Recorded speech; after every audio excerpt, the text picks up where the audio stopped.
আচরণবিধি ভঙ্গের অভিযোগে রিটার্নিং কর্মকর্তারা ইতোমধ্যে পদক্ষেপ নিচ্ছেন বলে জানিয়েছেন ইসি সচিব আক্তার আহমেদ। জাতীয় নির্বাচন ও গণভোটের গণনায় বাড়তি সময় লাগবে বলে জানান তিনি। দুটি ভোটের ও পোস্টাল ব্যালটের ফলাফল একসঙ্গে গণনার জন্য বেশি সময়ের প্রয়োজন হবে বলে জানান তিনি।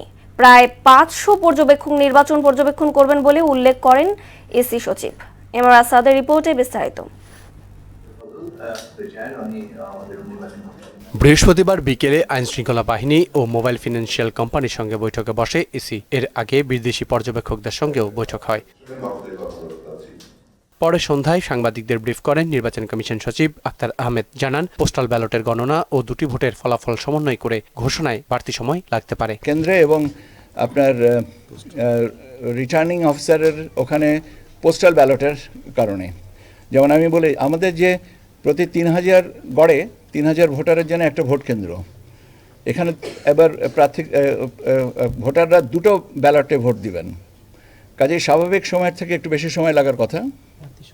এবং দ্বিতীয়ত হচ্ছে আপনার প্রার্থীর সংখ্যাও বেশি, ভোটারের কে দুটো করে ব্যালট পেপার আপনার সামাল দিতে হবে, কাজে গণনাতে স্বাভাবিকের সময়ের থেকে একটু বেশি সময় লাগতে পারে।